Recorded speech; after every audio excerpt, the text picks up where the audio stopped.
It's time now for a look at the latest in local news and the news of Special Assembly taking place this morning at Wayne County High School with special guest State School Superintendent Richard Woods in attendance. WIFO FM will be on hand and have a full report for you on Monday's newscast. Wayne County Board of Education met this week. They have set the date in the ribbon cutting and the open house for the newly renovated James E. Bacon Elementary School. That date is set for Tuesday, January 30th at 5:30 p.m., and the public is invited to attend.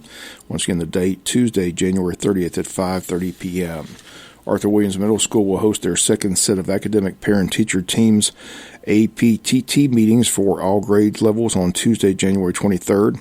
Parents may choose one of two sessions to attend, 5 to 6 p.m. or 6 to 7 p.m.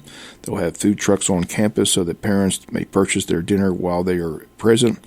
And Brothers Seafood and Wings will be on hand. And again, also on hand, the Strand, they'll donate 15% of their earnings to Arthur Williams Middle School. Today at 10:30 a.m. at the Chamber Meeting Room, Scriven Mayor Jason Weaver has organized a meeting to discuss getting out the message on how important the yes vote is for the SPLOST 5 funds, as the county registered voters will soon be headed to the voting booth to decide the fate of the SPLOST funds. County's referendum will be voted on, and it's a yes or no vote.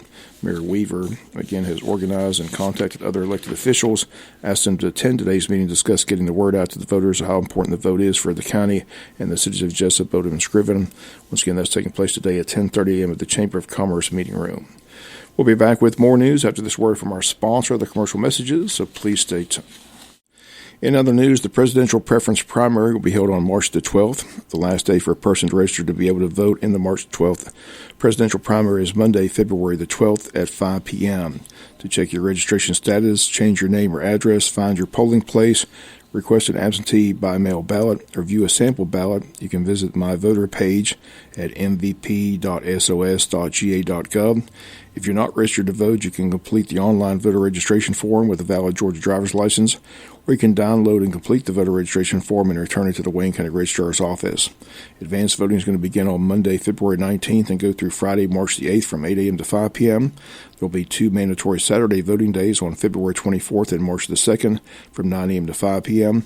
Once again, all advanced voting is going to take place in Wayne County at the Cracker Williams Recreation Center at 245 East Bay Street in Jesup. If you have any questions or concerns, please contact the Registrar's office at number 912-427-5950. The City of Jesup Commissioners voted their Tuesday meeting to allow the county to use the Cracker Williams Rec Center for the advanced voting, as the county's new building, which will be used for early voting in the future, is simply not ready in time.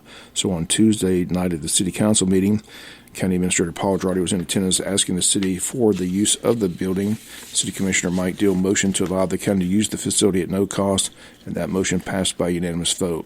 City of Jesup Tuesday also approved funding for their Cracker Williams pool, as the city found itself $42,500 short as the cost for the building of the pool exceeding the $75,000 original budget for the project. Again, the vote unanimous to approve the additional funding. Again, the $42,500 shortfall was approved by the city commissioners. We'll come back with some final news notes after this word from our sponsor of the commercial messages, so please stay tuned. Final notes in news. Commissioner Tyrone Oliver of the Georgia Department of Corrections told state lawmakers Thursday during budget discussions that the Department of Corrections is short nearly half of its corrections officers due to a high job turnover rate. Shortfall comes despite a heavy recruiting effort that has led to a doubling of job applicants. Of the department's 5,991 budgeted corrections officers positions, they say 2,985 are vacant. Oliver told the Joint House and Senate Appropriations Committee that a media campaign is helping with the results for the agency, with applications increasing from about 300 a month to more than 700 a month. He says the campaign's resulted in the hiring of 670 corrections officers since November. Oliver says they're making headway in the recruitment process and the retention of officers.